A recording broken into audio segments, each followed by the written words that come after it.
Namasté ma belle sangha d'amour. Aujourd'hui, subir ou choisir sa vie. Vous allez voir, c'est un facteur déterminant sur le bonheur, sur notre sentiment de liberté intérieure, sur notre motivation, cette perspective nouvelle. Est-ce qu'on subit ou on choisit notre existence?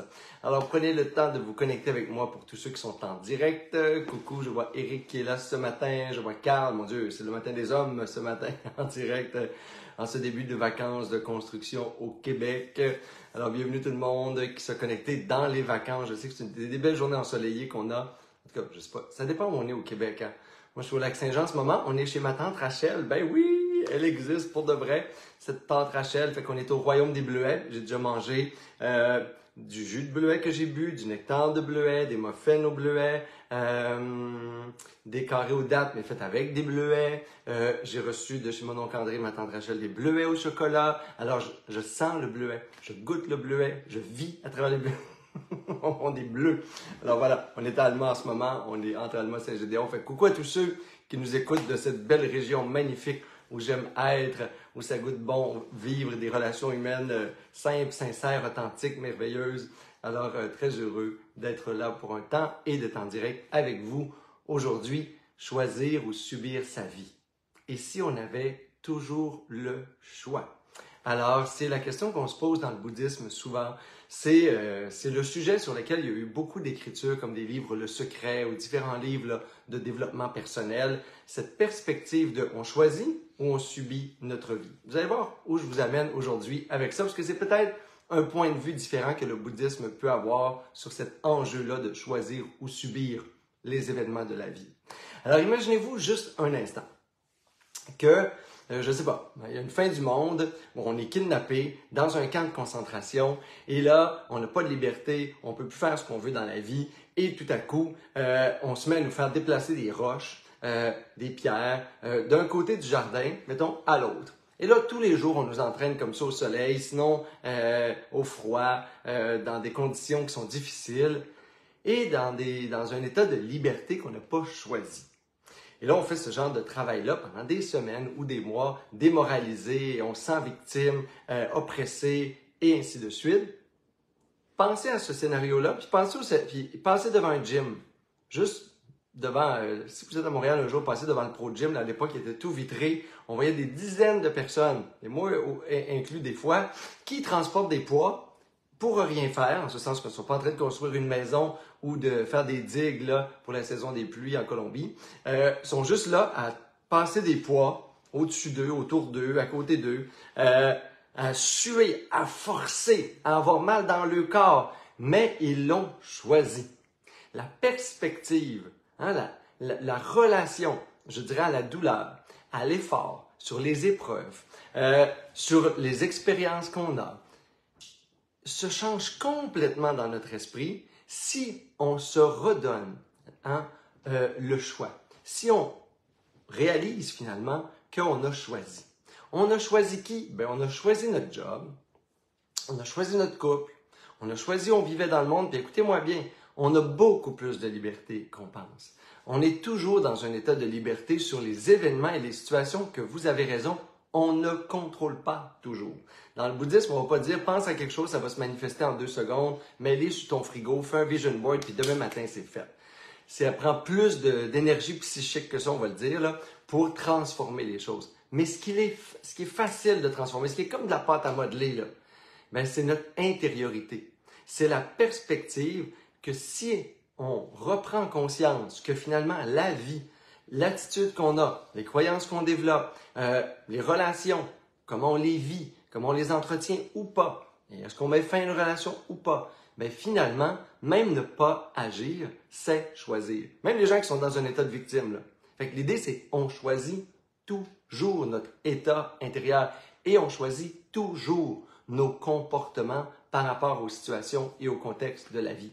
Et drôlement, on pense qu'on subit aussi nos croyances parce qu'on est conditionné par notre éducation, on est conditionné par nos parents, on est conditionné et on est victime de la société. Ben non, c'est pas vrai, parce qu'on peut faire le tour du monde demain matin juste à un clic sur notre téléphone et avoir des croyances nouvelles, avoir des façons nouvelles de voir le monde, s'inspirer de plein de gens qui ont eu des comportements différents de toutes les autres dans des situations éprouvantes. Fait qu'on choisit. On choisit comme un petit enfant en Afghanistan qui choisit un jour de dire « Moi, j'ai le droit d'aller à l'école.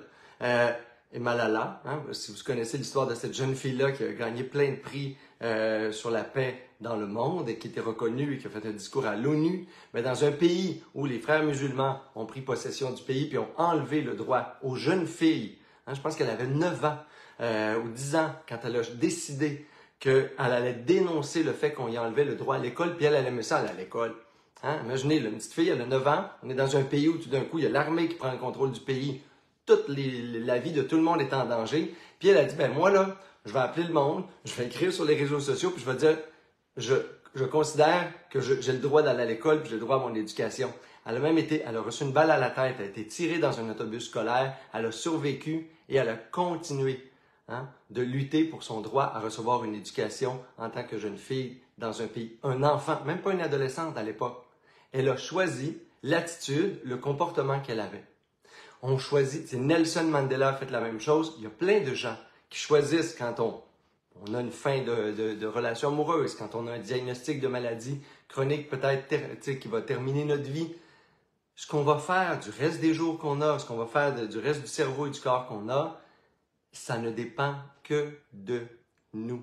Et ultimement, parce qu'on est souvent dans une espèce de facilité de tomber dans un ego qui peut se victimiser ou dramatiser des situations, si on se rappelait, c'est ça la prochaine méditation, c'est si on se rappelait que tout ce qu'on a l'impression de subir, ben un jour, on l'a choisi.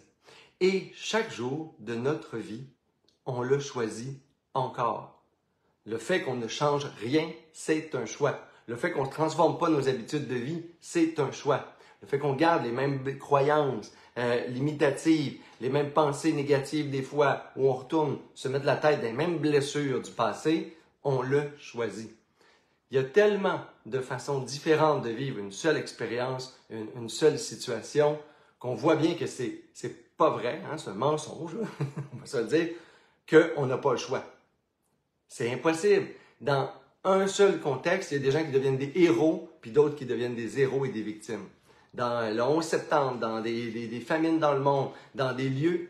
Et si on a l'impression, c'est là où on peut jouer avec notre cerveau puis notre attitude intérieure, si on a l'impression de choisir, hein, si on dit, hey, moi, là, ça, là, je l'ai par plein de petites décisions là, dans ma vie, je suis rendu là dans ma vie. Ben, on y va avec le fait que qu'est-ce qui après? C'est à nous de donner un sens, c'est à nous de redonner un nouveau sens, c'est à nous de créer des nouvelles actions. Je me suis ramassé en faillite, c'est parce que pour plein de raisons, petites et grandes actions et la vie, c'est arrivé là. Si je me suis ramassé dans un divorce, il y a plein de petites actions. Puis on le sait, avec la distance, des fois, là, on dit, hey, finalement, là, j'aurais dû le voir venir, puis j'étais pas parfait là, puis telle affaire, puis c'est telle décision a amené ça, etc. Mais dans le ici, maintenant, on peut toujours refaire des choix différents, on peut toujours agir différemment. Il est temps, on peut toujours renouveler notre existence. On peut créer des petites révolutions dans notre vie, n'importe quand. Petites, j'ai dit, parce que les grosses, ils font peur. Hein, on n'est pas tous Malala à dénoncer à 10 ans dans un pays armé où nos vies sont en danger, on peut se faire tirer dans un autobus d'école. Mais si ça s'est fait, s'il y a des êtres humains dans le monde qui ont changé le monde, leur société, la communauté dans laquelle ils vivaient, on est capable de changer notre existence en prenant une croisée de chemins différente. Alors, c'est pas quelque chose de fatal comme « Mon Dieu, tout ce que je pense va se produire ». Tu sais, des fois, on a l'impression que chaque pensée va créer un impact dans la vie. Ben non, sinon, il n'y aurait plus de guerre dans le monde, il n'y aurait plus de maladie, on aurait un corps éternel, et on serait tous riches. Ça ne fonctionne pas aussi rapidement que ça. On va ouvrir notre champ de conscience sur des nouvelles possibilités, des opportunités, si on crée un mindset différent. Mais ultimement, peu importe, c'est ça l'attitude bouddhiste, c'est ça l'attitude même guerrière dans les traditions Shambhala tibétaines, c'est je me conditionne chaque jour, quand je médite le matin, je deviens comme un guerrier de la compassion, de la résilience, de la paix, de la joie. Et ça va rester dans mon esprit et je vais trouver des moyens pour recréer ces états d'esprit positifs-là toute la journée, peu importe ce qui va m'arriver. C'est pas de dire, ah, la journée est belle aujourd'hui parce qu'il s'est rien passé ou tout le monde est agréable avec moi. Non. C'est de dire, peu importe ce que la vie va m'amener, comme difficultés, défis, épreuves, changements à l'impermanence, à Nitya, ben, je vais créer en moi un espace de résilience, challenge, voir ça comme un nouveau défi. Et ainsi, je vais rechoisir à chaque fois comment j'agis, qui je suis et ce que je fais de mon temps sur la Terre. Et ce que je fais surtout de mon temps dans ma Terre, mes territoires intérieurs. Hein? C'est l'espace dans lequel je suis souverain toute ma vie. Mon cœur, mon esprit, hein, mon âme, ma conscience. Et c'est là où on va agir aujourd'hui. Alors aujourd'hui, je vous invite à faire une méditation où justement, on va arrêter de penser qu'on est dans un camp de concentration à devoir se lever le matin, puis faire ci, puis faire ça, puis se déplacer, puis avoir du stress, puis gérer des factures.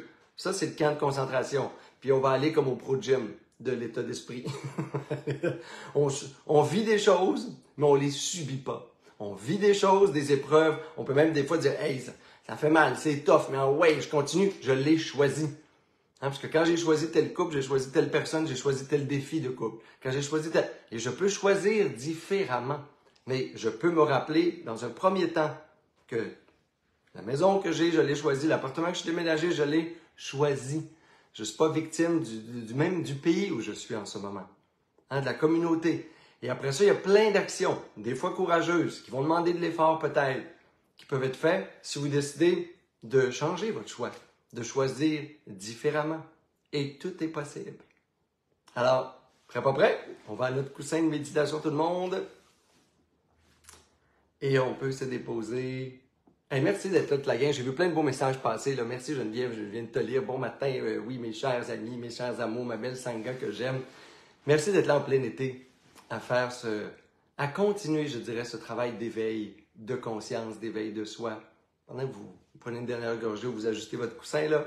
Allô, mon beau Denis Boucher. Merci de me suivre depuis des années, de vous suivre surtout et d'avoir une voix, des pratiques qui vous permettent de revenir je dirais, un monde intérieur dans lequel ça goûte bon à être.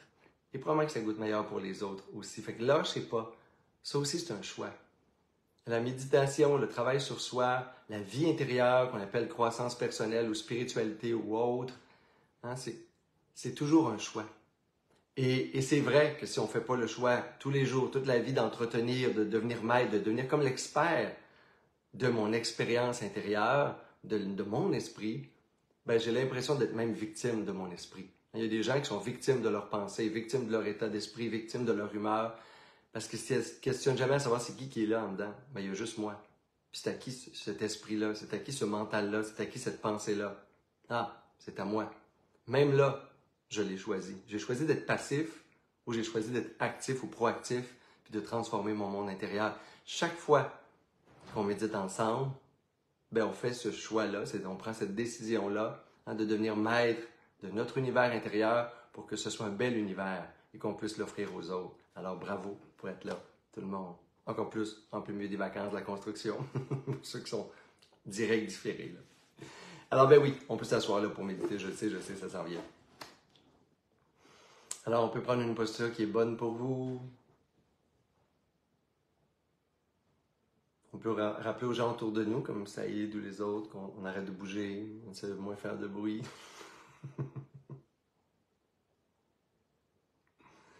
Et de prendre quelques respirations profondes. Et se réjouir d'être là. Juste être là, en conscience.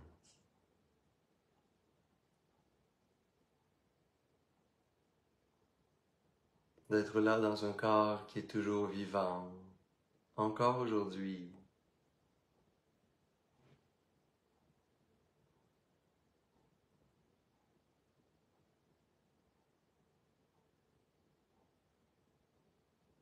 D'être là avec la respiration, parce que ça respire encore, et toujours dans ce corps.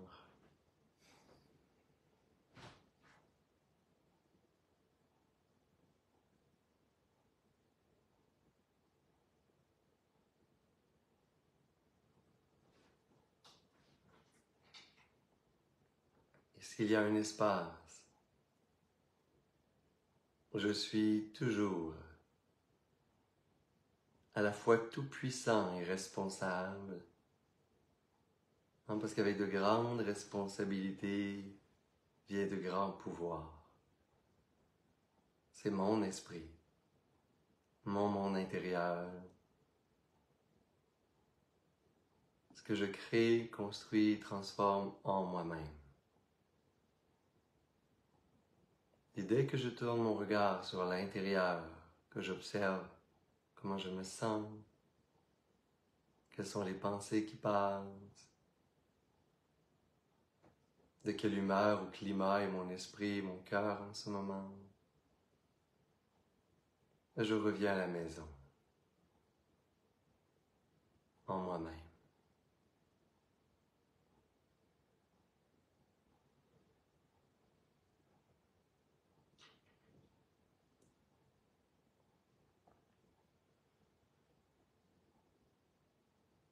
Une maison que j'ai construite, une pensée, une croyance à la fois.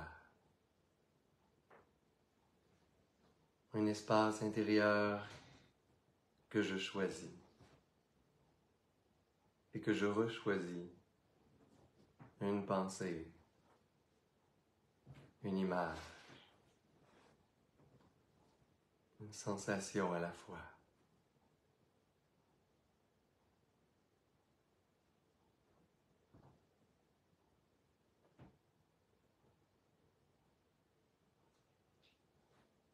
Et ces demeures dans lesquelles je suis complètement souveraine, souverain.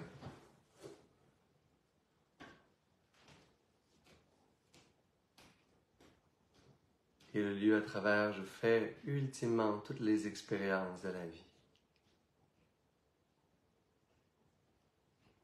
À travers lesquelles j'ai choisi mes actions, mes inactions. J'ai pris mes petites et grandes décisions, que je crée les postures avec lesquelles je reçois les expériences, l'action et les comportements des autres.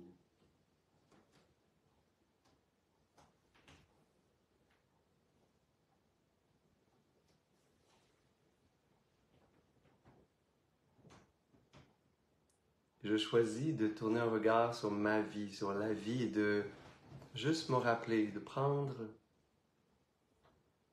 le temps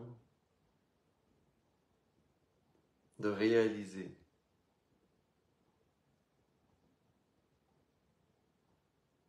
que cette vie, tous les aspects, je l'ai choisi.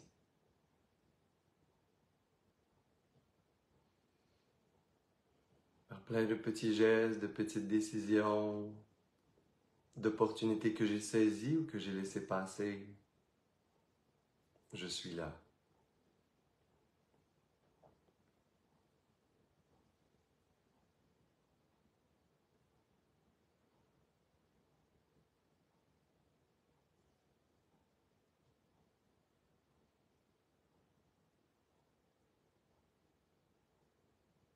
Chaque jour, je choisis ce que je fais de ma vie. C'est un peu le mantra d'aujourd'hui. Chaque jour, je choisis ce que je fais des expériences et de ce qui m'est offert.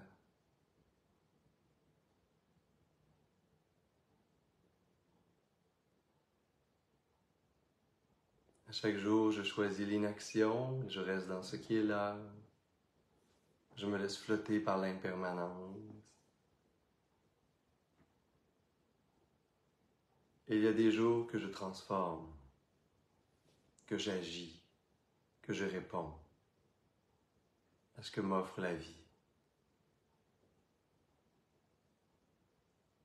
Et ultimement, même l'inaction, même rester là, même être passif, c'est moi qui en fais le choix.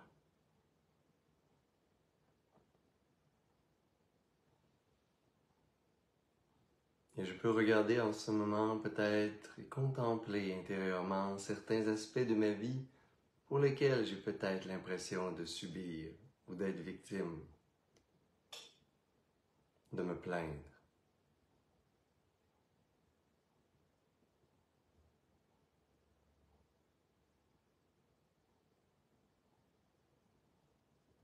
Et pour chacun de ces aspects de mon existence, chacune de ces relations peut-être, je peux me rappeler le moment où j'ai fait le choix. Où j'ai même choisi des fois avec enthousiasme.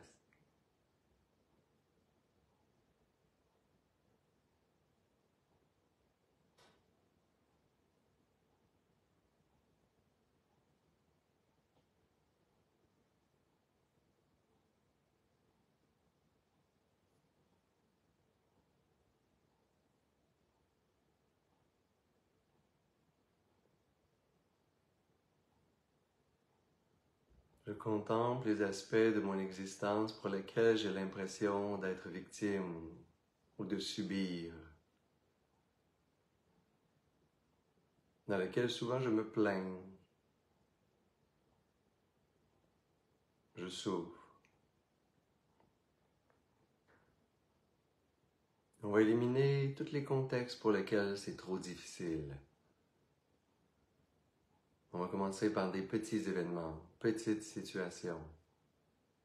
S'il y a des événements traumatisants en ce moment, on va les laisser de côté. On va travailler sur tout ce qu'on peut transformer. En se rappelant qu'on a choisi ce travail, cette maison peut-être pour laquelle il y a du trafic entre nous et notre carrière et notre lieu. On doit se rendre tous les jours. Mes relations d'amitié, mes voisins, mon couple que j'ai choisi.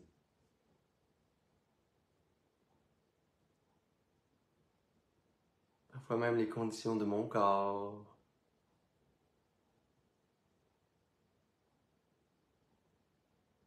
Ce que j'aime moins de mon existence, un jour je l'ai choisi. À un moment donné, j'ai fait ce choix.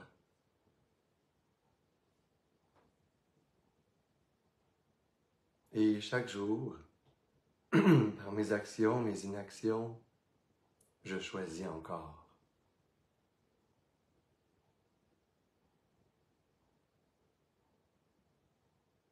Chaque jour, je refais tous mes choix. Je rechoisis ou je transforme et je change tout.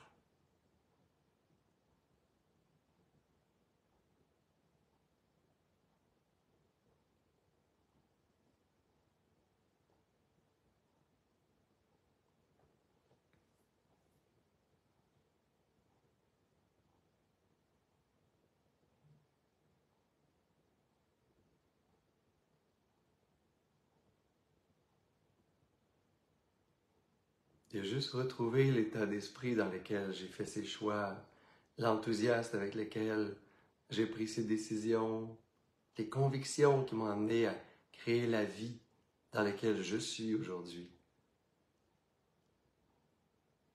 peut me sortir d'un sentiment d'impuissance ou de victime, de passivité.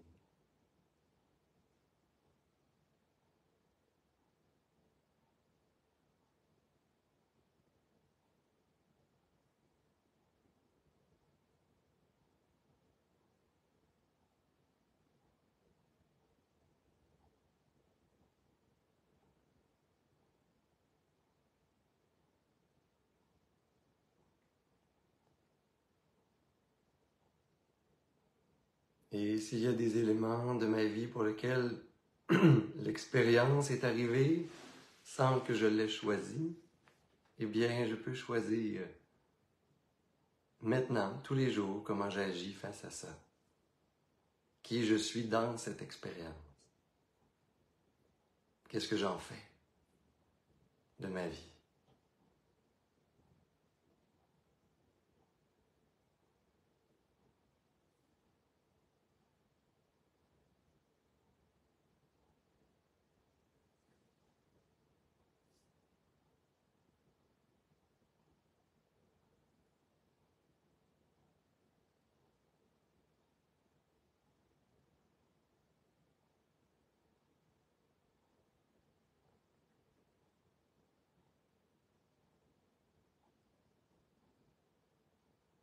Je peux contempler un aspect de ma vie qui, en ce moment, me challenge un peu plus. Et le contempler, regarder tous les choix de réaction, toutes les formes de pensée, de croyances que je peux avoir sur cet événement ou ce contexte. Tous les possibles.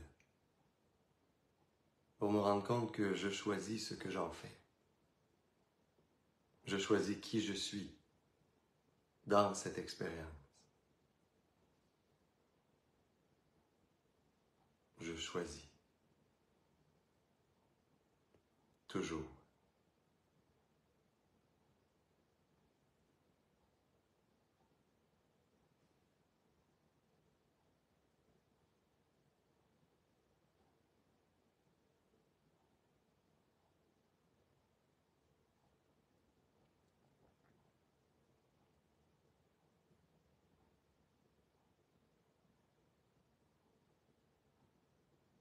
Et je peux également juste transformer mon état d'esprit. Ne serait-ce que passer de l'attitude d'une personne qui subit les petites choses ou les grandes choses de l'existence à quelqu'un qui en est responsable,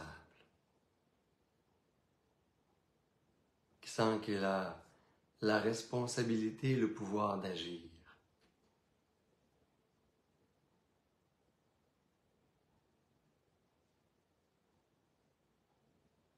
Et cette attitude, c'est l'attitude à quelque part du guerrier Shambhala.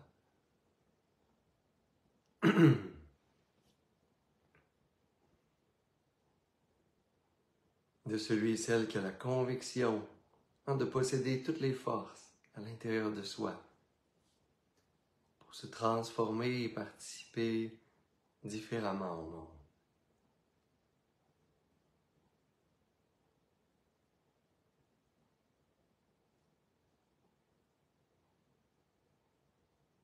Et on peut se réjouir et amener un léger sourire sur les lèvres, reconnaissant qu'aujourd'hui, chaque réaction, chaque attitude, chaque pensée qui vont habiter mon être, c'est mon choix. C'est moi qui choisis.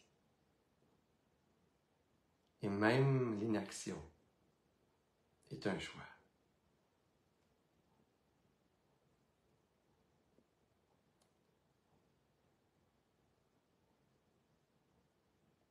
Je peux amener les mains namasté en prenant quelques respirations plus profondes. Amener cette belle chaleur et la conscience au cœur. Inspirez par les narines pour expirer bouche.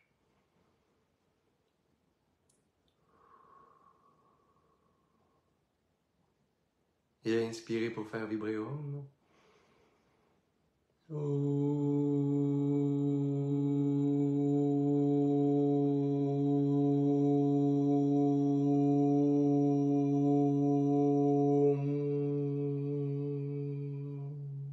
Namasté. Namasté, ma belle Sangha d'amour. Merci de faire le choix d'être avec moi toutes les semaines, ou en tout cas de temps en temps peut-être dans votre vie. Certains sont là depuis 4 ans et un peu plus. Alors merci infiniment de faire partie de ma vie. Et moi, je rechoisis toutes les semaines des sujets, de l'inspiration, de la motivation, créer l'espace, squatter la maison de ma tante Rachel pour être avec vous. Il y a un défi de méditation qui s'en vient, 21 jours, le 9 septembre. Je sais qu'on est en plein été, mais ça s'en vient. Vous pouvez vous inscrire tout de suite pour faire le choix et vous engager à être là pour vous. 21 jours, enseignement et méditation sur l'amour de soi. Créer la petite révolution là, d'estime, de confiance, de courage, de tendresse, de bienveillance pour soi-même. Alors c'est là, si vous voulez, dans le commentaire du vidéo. Il reste encore des espaces. Dans certaines de mes retraites, on les met sur les médias sociaux en ce moment, celles pour lesquelles il y a encore des places de disponibles. Alors vous pouvez regarder là, ça sur mon Facebook ou ailleurs. Et je vous souhaite un été, des vacances ou pas, absolument magnifique. Namasté!